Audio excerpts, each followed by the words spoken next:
বন্ধুরা, আজ পৃথিবীর মানচিত্রে শুধু সীমান্ত তৈরি হচ্ছে না, মানুষের মনেও সীমান্ত তৈরি হচ্ছে। ধর্মের নামে, জাতির নামে, ভাষার নামে, শরীরের রঙের নামে কাউকে বলা হচ্ছে বহিরাগত, কাউকে বলা হচ্ছে দেশদ্রোহী, কাউকে বলা হচ্ছে শত্রু। আর ধীরে ধীরে মানুষ মানুষকে ভুলে যাচ্ছে।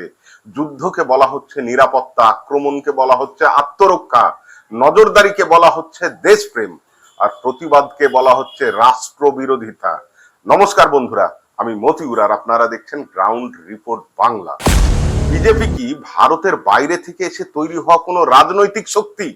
একদমই কিন্তু নয়। আর এখানেই হচ্ছে আসল কথাটা। বিজেপিকে যদি আমরা শুধু একটা দল হিসাবে দেখি, শুধু একটা নির্বাচনী প্রতিপক্ষ হিসাবে দেখি, তাহলে হয়তো আমরা সমস্যার অর্ধেকটাই দেখতে পাবো। কারণ বিজেপি এই সমাজের বাইরে থেকে আসেনি, এই সমাজের মধ্যেই ছিল। দেশভাগের ক্ষত, দাঙ্গা স্মৃতি, ধর্মের নামে অবিশ্বাস, বর্ণের অহংকার, সংখ্যাগুরুর আধিপত্যের মানসিকতা। বিজেপি এই অন্ধকারগুলো তৈরি করেনি, কিন্তু তারা অন্ধকারগুলোকে চিনেছে বা চিনিয়েছে, তাকে সংগঠিত করেছে, তাকে রাজনৈতিক ভাষা দিয়েছে, আর সেই আবেগকে পরিণত করেছে ক্ষমতা দখলের অস্ত্র হিসেবে। কিন্তু এবার আরো বড় ছবিটা দেখুন।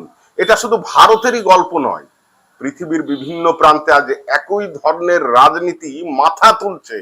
কোথাও অভিবাসীকে শত্রু বানানো হচ্ছে, কোথাও শরণার্থীকে, কোথাও ধর্মীয় সংখ্যালঘুকে, তো আবার কোথাও অন্য ভাষার মানুষকে, কোথাও আবার মানুষের পরিচয়, জীবনযাপন বা ব্যক্তিগত বৈশিষ্ট্যকেই রাজনৈতিক ঘৃণার বিষয় বানানো হচ্ছে। কেন? কারণ একটা প্রশ্নের উত্তর মানুষকে না জানানো গেলে ক্ষমতার পক্ষে টিকে থাকা সহজ। মানুষ কেন বেকার, কেন তার আয় কমছে, কেন তার সন্তান ভালো শিক্ষা পাচ্ছে না, কেন চিকিৎসা তার নাগালের বাইরে চলে যাচ্ছে দিনকে দিন, কেন ধনী আরো ধনী হচ্ছে আর সাধারণ মানুষের জীবন আরো অনিশ্চিত হচ্ছে। এই প্রশ্নগুলো যদি মানুষ সত্যি করতে শুরু করে, তাহলে প্রশ্নটা পৌঁছে যাবে রাষ্ট্রের দরজায়। তাই তার আগেই যদি বলা হয় তোমার সমস্যার জন্য পাশের বাড়ির আব্দুল চাচা দায়ী, তাহলে মানুষ রাষ্ট্রকে প্রশ্ন না করে প্রতিবেশী আব্দুল চাচাকেই প্রশ্ন করবে। এটাই ঘৃণার রাজনীতির সবচাইতে বড় কৌশল। ক্ষুধার কারণ বোঝার বদলে ক্ষুধার জন্য একজন শত্রু খুঁজে দাও। বেকারত্বের কারণ বোঝার বদলে একজন বহিরাগতকে দোষ দিয়ে দাও। ব্যর্থ নীতির জবাব দেওয়ার বদলে একটা ধর্মকে দোষ দাও, আর তখন মানুষের আসল প্রশ্নটা হারিয়ে যায়। বন্ধুরা, আজ পৃথিবীর মানচিত্রে শুধু সীমান্ত তৈরি হচ্ছে না, মানুষের মনেও সীমান্ত তৈরি হচ্ছে। ধর্মের নামে, জাতের নামে, ভাষার নামে, শরীরের রঙের নামে কাউকে বলা হচ্ছে বহিরাগত, তো কাউকে বলা হচ্ছে দেশদ্রোহী, কাউকে বলা হচ্ছে শত্রু। আর ধীরে ধীরে মানুষ মানুষকে ভুলে যাচ্ছে।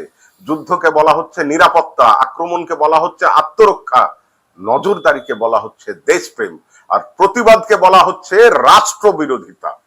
কিন্তু একটা কথা মনে রাখতে হবে, কোন সরকার চিরস্থায়ী নয়। বিজেপিও একদিন এই দেশ থেকে ক্ষমতার বাইরে চলে যাবে। বিশ্বের অন্য প্রান্তের বহু উগ্র জাতীয়তাবাদী শক্তিও একদিন পরাজিত হবে। কিন্তু সেখানেই কি আমাদের কাজ শেষ? একদমই নয়। কারণ শুধু সরকার বদলালেই সমাজ বদলাবে না, শুধু পতাকা বদলালেই মানুষের মন বদলায় না, বা আমাদের দেশের সমস্যা বদলে যায় না। যদি ঘৃণা থেকে যায়, যদি বিভাজন থেকে যায়, যদি একজন মানুষ আর একজন মানুষকে প্রথমে তার ধর্ম, জাতি, ভাষা বা পরিচয় দিয়ে দেখতে শুরু করে বা শেখে, তাহলে একই রাজনীতি আবার ফিরে আসবে আমাদের দেশে, বলুন গোটা পৃথিবীতে, অন্য নামে, অন্য পতাকায়, অন্য মুখে। তাই লড়াইটা শুধু বিজেপির বিরুদ্ধে নয়, লড়াইটা শুধু কোনো একজন নেতার বিরুদ্ধে নয়, বা একটা রাজনৈতিক দল বা একটা গোষ্ঠীর বিরুদ্ধে নয়। লড়াইটা শুধু একটা নির্বাচনের জন্যও নয়, লড়াইটা সেই রাজনীতির বিরুদ্ধে যে মানুষের ভয়কে পুঁজিতে পরিণত করে, ঘৃণাকে ভোটে পরিণত করে এবং যুদ্ধকে মুনাফায় পরিণত করে। তাহলে কি আমরা স্বপ্ন দেখব? অবশ্যই আমরা স্বপ্নই দেখব, স্বপ্ন দেখতে হবেই।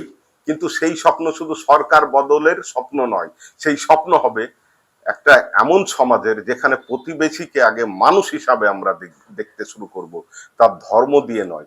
যেখানে কোনো শিশুর জন্ম পরিচয় তার অপরাধ হবে না, যেখানে নিজের দেশকে ভালোবাসতে অন্য দেশকে ঘৃণা করতে হবে না, যেখানে প্রশ্ন করা অপরাধ নয়, যেখানে প্রতিবাদ মানেই রাষ্ট্রদ্রোহ নয়, আর যেখানে সীমান্ত থাকবে মানচিত্রে, মানুষের হৃদয় নয়। শেষ কথা একটাই, পৃথিবীকে কোনো পতাকা একা বাঁচাবে না, কোনো নেতা একা বাঁচাবে না, কোনো দলেও একা বাঁচাবে না। পৃথিবীকে বাঁচাবে সেই সব মানুষ যে সীমান্তের দুপারে দাঁড়িয়েও অন্য মানুষের দিকে হাত বাড়িয়ে দিতে জানে। তাই প্রশ্নটা শুধু কে ক্ষমতায় আসবে এটা নয়, প্রশ্নটা আরো বড়, আমরা কেমন পৃথিবীতে বাঁচতে চাই, যেখানে মানুষ মানুষকে ভয় পাবে, নাকি এমন একটা পৃথিবী যেখানে মানুষ মানুষকে চিনবে। সিদ্ধান্তটা শেষ পর্যন্ত আমাদেরই নিতে হবে। আজকে এই পর্যন্তই, ধন্যবাদ।